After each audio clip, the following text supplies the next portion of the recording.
Hey, good morning. It is day 6. We're on to Dix Creek Gap, which is just another couple miles down. We've been going, I don't know, for a few hours. It's been a cold day. The wind died down last night. Oh, it was a rough sleep. I got to figure that out. But my thought for the day, I'm going to point you to the mountains in the back. My thought for the day is trying to slow down.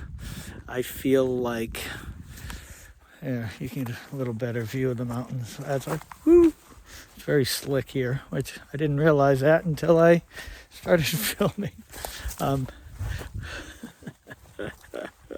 So anyhow, it's about slowing down. I feel like ever since I was a kid, I was just go, go, go.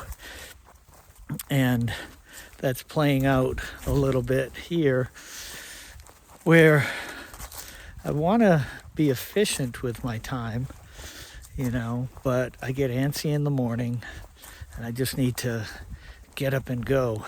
And then, every time we get water or, stop for food, I just want to pack up and go, go, go. And so part of being out here, I think, has to be paying attention to that and to just kind of let things flow instead of me trying to push the pace. Not that I'm walking fast, for in any, means of the word fast. So it's just a matter of kind of just letting things come, getting my resupplies, enjoying the journey. I mean, we're already, to Hiawasee. We'll be out of Georgia tomorrow with probably a 12-mile day. Don't know what the terrain's going to be like, but it's a matter of, just kind of letting things happen, make sure that I'm resupplied, make sure I'm not rushing, and make sure that, all just kind of goes as planned without my franticness. Like my wife often says, I'm an overthinker. And so I'm trying not to overthink this whole trip. But I was telling somebody earlier, and he was like, I told him, I said, yeah, I don't know if I want to be one of those gear guys who analyzes gear and all that, and he reminded me of a few of my videos where that's exactly what I did. Analyze graphs, charts, all that stuff. So I'm kind of thinking that I'm a right-brained person with left-brain tendencies. I grew up lefty, and here's a story. I grew up lefty, and as soon as I could throw a ball or play catch with my dad, he put the glove on my left hand, basically making me a righty. There's nothing against that, my dad. It's just that he knew there's more positions as a right-handed ball player than a left. And so he put the glove on my left hand. So currently I write and eat with my left hand. I throw a baseball righty, bat righty, but I kick lefty. So I'm a little mixed up when it comes to that stuff. But that's kind of how it is. I think I'm a right-brained person with left-brain tendencies. And I've always, making spreadsheets for everything I do, you know, and it was a huge blessing with lighter pack. If you can't tell, I'm going uphill. It's not a steep hill, but we're getting there one step at a time. Lighterpack.com was just perfect for me because I would spend all this time analyzing, figuring out which backpack was best for me or whatever. And it just was a place for me to store my thoughts, you know, and put down all the information. So if you're looking to do the trail next year, go to lighterpack.com. It's free. Nobody gets anything for it. I don't know. I don't think there's even ads on it. It's just your page, and you can share it with people and go on the forums like Reddit, you know, and say, hey, how am I doing with my pack? Sorry, I'm all over the place with this camera. My arms are a bit tired this morning, but we're going through a nice patch of some type of fancy trees. I was going to call them rhododendrons, but they're not. Rhododendrons were very prolific down south. We are down south.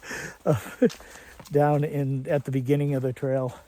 But we've been seeing a lot of these, and they're very interesting because they're more vine-like. And that's what we hung up our bags on, was a vine that was crossing the trail and made a perfect bear hang. Perfect for me. My bear hang technique isn't all that great, but did the trick. So that was a little interlude. So where was I? Lighterpack.com. That's one place that I think if you're starting out and you want to do the trail, you know, that's good. The other thing that I'm noticing, or another thing, because I'm sure there's 4 or 5 other things that I want to chat about, and sorry again, I'm just all over the place, is I think we're all carrying too much food in our packs. And here comes my shadow. I'm going to just kind of make sure that he knows that I'm filming. Hey! So, I'm filming if you don't want to be in it. I'm going to let you pass. I'm going to walk up here out of his way. Shadow, also known as GoPro. This is facing me, so all due respect, sir. Yeah, don't worry, you can't. Nobody sees you. But,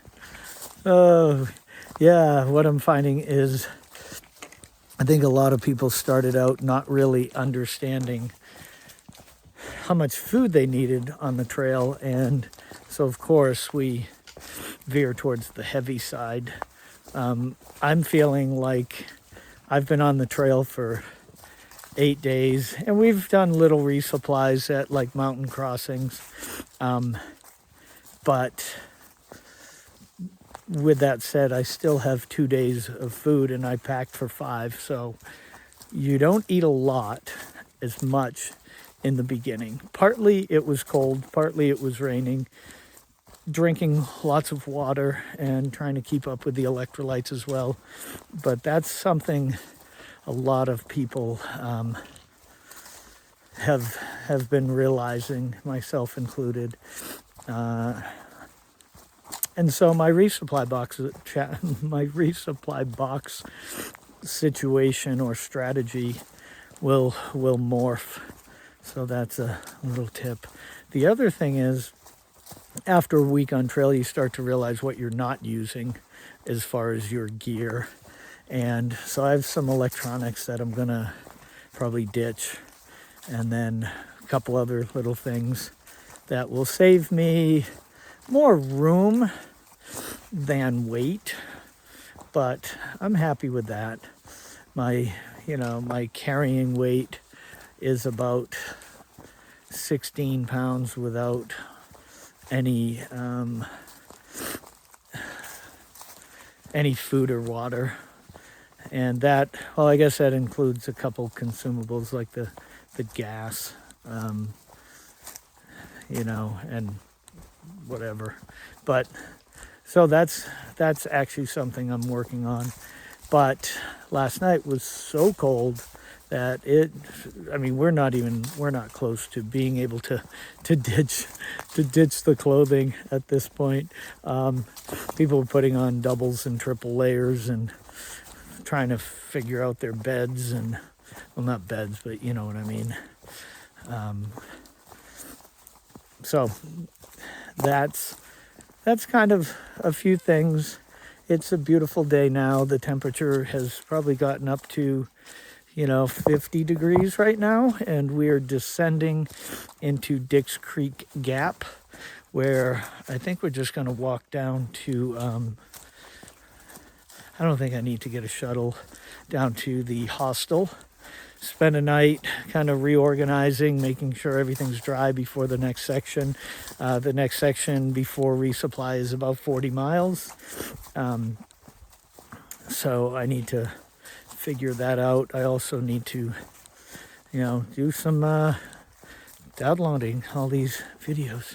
But things are going well, and if you haven't already, subscribe to my channel and like and share, and I will see you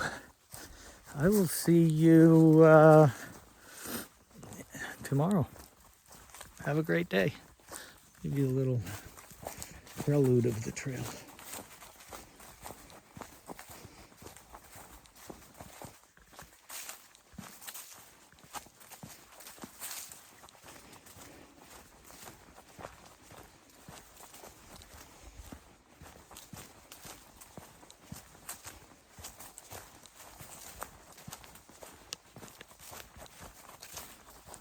Oh, didn't get it.